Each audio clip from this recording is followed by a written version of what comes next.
हमारे नए demon Lord अलग हैं। वो पुराने लॉर्ड की तरह नहीं है, उन्हें सिर्फ जीत से मतलब है। मगर बाकी लीडर्स का कहना है कि हम इस शहर में रहने वाले लोगों के गले काटकर पूरे शहर को जलाकर राख क्यों नहीं कर देते? अगर हम सभी को मार डालेंगे तो फिर टैक्स किससे लेंगे? तुम भूल गए क्या? आर्सेनम व्यापारों का शहर है। अगर शहर में कोई रहेगा ही नहीं तो फिर आपस में लेन देन कौन करेगा? हाँ, आपकी बात में दम है सर, लेकिन हम आइक सर, हम आपसे कुछ बात करना चाहते हैं। आइक सर के सामने खड़े होकर तुम लोगों की बात करने की हिम्मत कैसे हुई? बोलो क्या बात है? हम बस ये जानना चाहते हैं कि डीमन लॉर्ड की आर्मी को हमें कितना टैक्स भरने की जरूरत है। जितना आज तक भरते आए हो। याद रहे, अगर किसी ने टैक्स भरने में आनाकानी की तो वो मेरी सजा से बच नहीं पाएगा। समझ गए ना सब?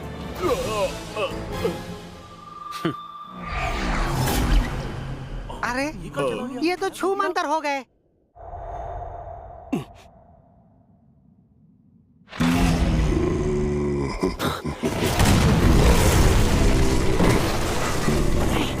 अरे नहीं,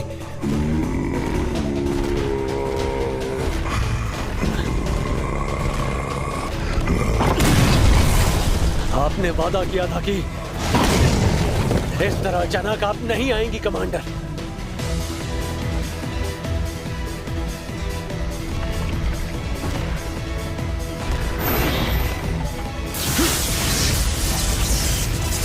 तो फिर ये लो,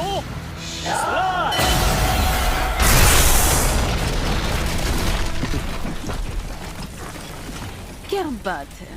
वो छोटा सा लड़का जो इतने वक्त तक अपने दादाजी और महान मैजिशियन रोम्बर की परछाई बना रहा, वो आज इतना शक्तिशाली हो गया। मुझे पता था तुम्हें ये जिम्मेदारी देकर मैं कोई गलती नहीं कर रही। ये है डीमन लॉर्ड्स आर्मी की 7th कॉर्प्स कमांडर सेफिरो। सीधे शब्दों में कहूँ तो ये मेरी बॉस है और इकलौती डीमन जिन्हें मेरा राज पता है। आप क्यों आई? किसी और को भेज देती तो सरप्राइज देने का मौका कैसे मिलता? वैसे भी काफी दिन हो गए थे। आर्सेनम की वजह से आई हैं। मैं उसकी रिपोर्ट सबमिट करने की सोच ही रहा था। मेरे लोगों ने मुझे तुम्हारी उस बेहतरीन जीत के बारे में काफी पहले बता दिया है। आखिर कैसे तुमने उस शहर को अपने कब्जे में कर लिया आइक, लेकिन मैं उसके लिए नहीं आई। फिर ऐसी कौन सी बात है जो आपको यहाँ तक आना पड़ा? दरअसल बात यह है कि डेरोकोटे ने तुम्हें मिलने के लिए बुलाया है। हाँ? तुम्हें ये जानकर खुशी होगी कि तुम पहले ब्रिगेड कमांडर हो जिसे ये मौका मिल रहा है। लेकिन मैं ही क्यों? इसकी वजह ये भी हो सकती है आई कि एक ही हफ्ते के अंदर तुमने आर्सेनम पर कब्जा जो कर लिया।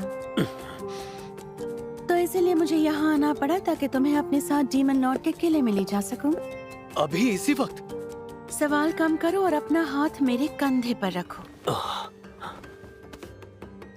तुम तो बड़े अदब वाले निकले। मुझे लगा था तुम मौके का फायदा उठाओगे। ऐसा कभी नहीं होगा।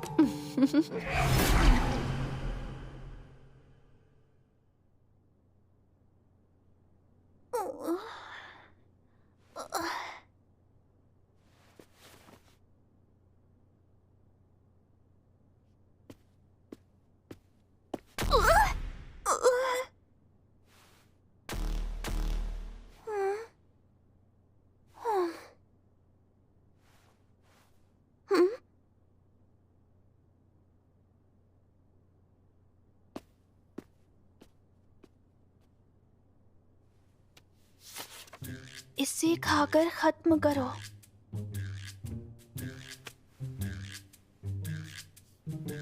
हाँ। कितना टेस्टी है।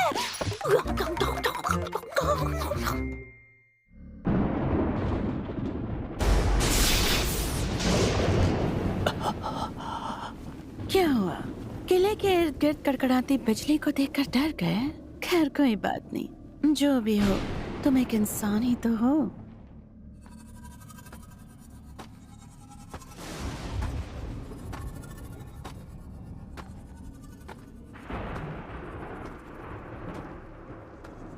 कमांडर, दरवाजे पर खड़ा ये गार्ड किले के अंदर जाने वाले हर मैजिशियन को चेक करता है क्या? अब उसका काम ही यही है।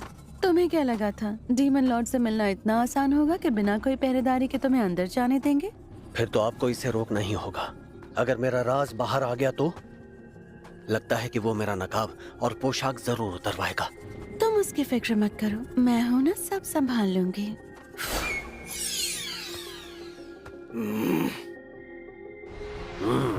इतना शानदार जादू रॉम्बर्ग के पोते से इतनी उम्मीद कर सकते हैं। तुम मेरे दादाजी को कैसे जानते हो? ऐसा कोई डीमन पैदा नहीं हुआ जिसने महान मैजिशियन रॉम्बर्ग का नाम न सुना हो। सालों बाद भी मेरे दादाजी को कोई भूल नहीं पाया।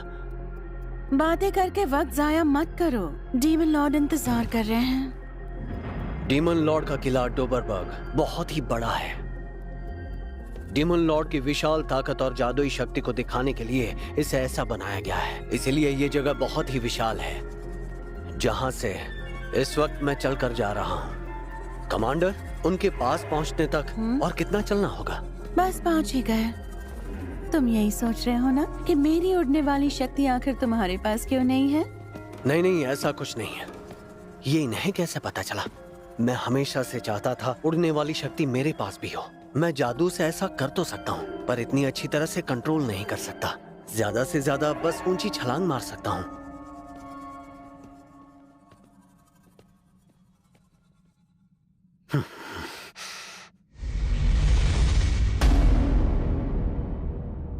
आइक, तुम थोड़ी देर यही इंतजार करो, मैं उन्हें तुम्हारे आने की खबर देकर आती हूँ।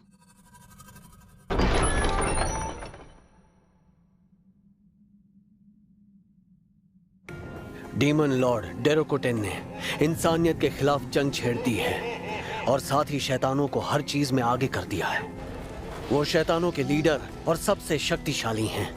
माना जाता है कि वो निर्दयी और हिंसक हैं। चाहे दोस्त हो या दुश्मन, वो किसी को भी नहीं छोड़ते।